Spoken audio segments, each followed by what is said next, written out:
Muy buenas a todos, soy Oliver y hoy quería hablaros sobre la declaración de un policía. Resulta que un policía estadounidense llamado Greg Anderson del Departamento de Policía de Port of Seattle ha decidido dar su opinión en redes sociales acerca de lo que está sucediendo. Concretamente lo ha hecho en su página de Instagram, donde colgó este vídeo que tiene más de 800.000 visitas. Este vídeo ha tenido una tremenda repercusión y por ello Anderson ha salido en varias cadenas de televisión estadounidenses. Cuando su vídeo se empezó a hacer viral, el jefe de su departamento de policía le dijo que borrara el vídeo inmediatamente, a lo que Anderson se negó completamente. Ante su negativa, el departamento de policía le dijo que probablemente fuera a ser despedido por insubordinación, y poco después el departamento de Seattle puso esta declaración en su página oficial de Facebook, diciendo que Anderson debía ser apartado del cuerpo porque no está permitido decir sus opiniones personales mientras lleva el traje de policía. Y vemos en los comentarios todo el mundo apoyando al policía Anderson.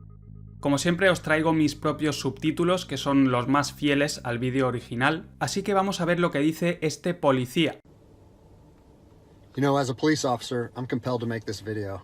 I've been in law enforcement for 10 years, and I'm speaking to my peers, other fellow officers, people in any kind of law enforcement position. I've seen officers nationwide enforcing tyrannical orders against the people.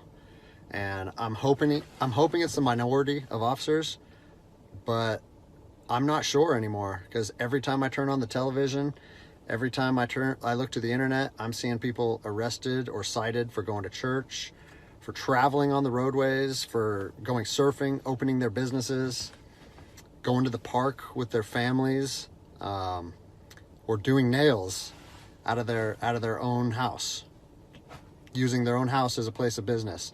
And having undercover agents go there and arrest them and charge them with what? With a crime? I don't know what crime people are committing by doing nails in their own house, but we're seeing this more and more and more, and we need to start looking at ourselves as officers and thinking, is what I'm doing right? Now, I want to remind you that regardless of where you stand on the coronavirus, we don't have the authority to do those things to people just because a mayor or a governor tells you otherwise. I don't care if it's your sergeant or your chief of police.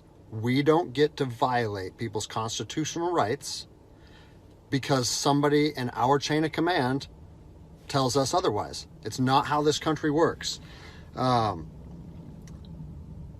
Those are de facto arrests.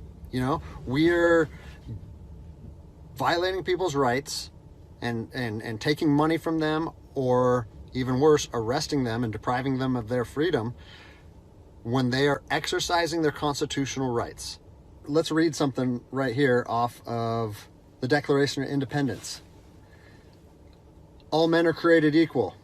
We have the right to life, liberty, and the pursuit of happiness. That to secure these rights, governments are instituted among men, deriving their power from the consent of the governed, meaning our power and any government official's power is derived from the people. Okay? We don't hold power over our citizens. It's contradictory to everything that our country stands for. And this is what I'm seeing. First Amendment rights. Telling people they can't go to church, freedom of religion, okay? Telling people they can't protest, freedom of assembly. Fourth Amendment violations, illegal traffic stops to check for papers. What are you, the Gestapo? Is this 1930s Nazi Germany?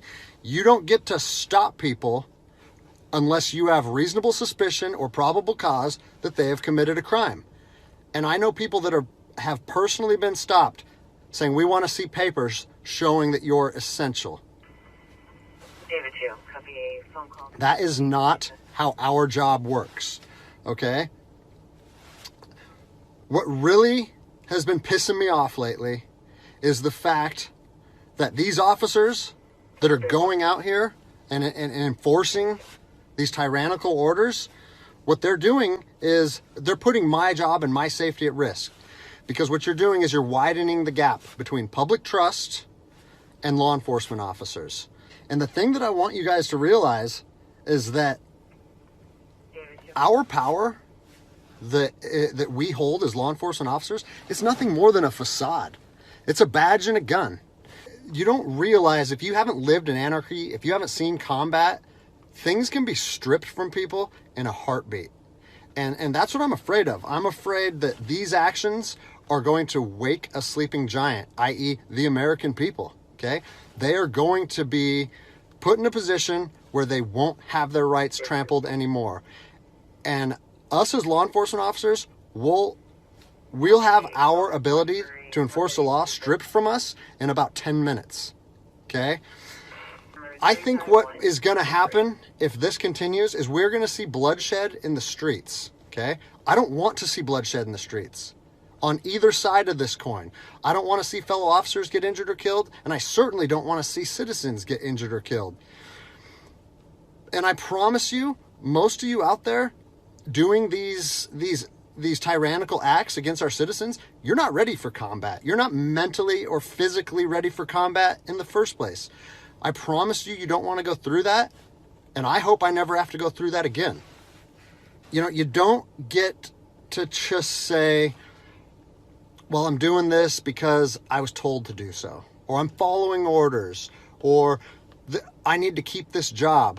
Guess what? I need to keep this job more than anybody. I have 3 young children. I have 2 houses. Like, I have the same sob story that the rest of you guys have.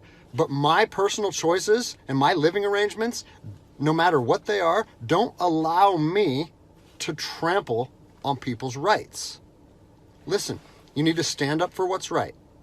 You need to, if you're part of a department or an agency that is asking people or asking their officers or their deputies to impose on people's rights and infringe on their freedoms, you need to step up and say, no, that's not me. That's not what I signed up for, and that's going against my oath. And if that costs you your job, so be it. At least you'll be able to look at yourself in the mirror at night. I've already expressed this to my department. As a special operations veteran, I've fought on the streets of Iraq under the U.S. government's guise of freedom. And I'm telling you what, the American people are going to you are going to wake a sleeping giant, and they are going to fight 10 times harder for their freedom on their soil than anything you've ever seen before. And if that's something you're willing to face, then keep trampling on people's rights.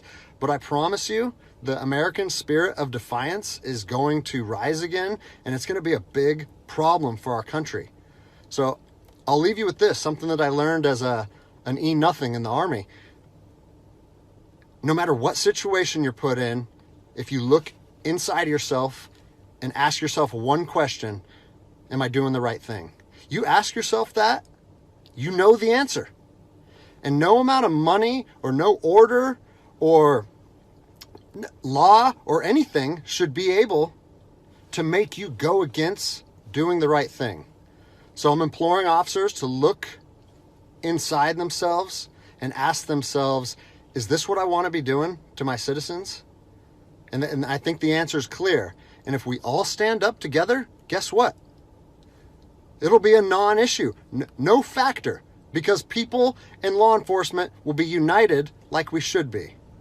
Sin duda una declaración increíble por parte de este policía estadounidense. En su opinión, esta situación puede llegar a causar una violencia en las calles, entre policías o fuerzas de seguridad que se están extralimitando en sus poderes y ciudadanos que quieren proteger sus derechos y libertades. Y dice que si un ciudadano quiere ir, por ejemplo, a la iglesia, ni él ni otros policías deberían tener la autoridad de impedírselo, suponiendo que ese ciudadano no haya cometido ningún crimen. Y Anderson siente que le están poniendo en una situación muy difícil al pedirle a él y a otros policías que implementen este tipo de normas. Y aquí lanza una reflexión muy buena, y es que los políticos que implementan estas normas no van a sufrir la resistencia del pueblo, pero los oficiales de policía que están ahí en primera línea en la calle sí que van a sufrir las consecuencias. Lo bueno es que, según él, ha recibido miles de mensajes y de mails por parte de ciudadanos e incluso de oficiales de policía que apoyan su mensaje. Y es que al fin y al cabo está diciendo la verdad. Los policías no pueden pisotear los derechos de los ciudadanos. Y estos días hemos visto muchas imágenes que así lo muestran. Pero como vemos, también hay otros muchos policías como este que conocen y respetan los derechos de los ciudadanos. Si eres nuevo al canal, suscríbete ya que seguiré hablando sobre estos temas. Y como siempre, muchas gracias a todos por estar ahí y hasta el próximo vídeo.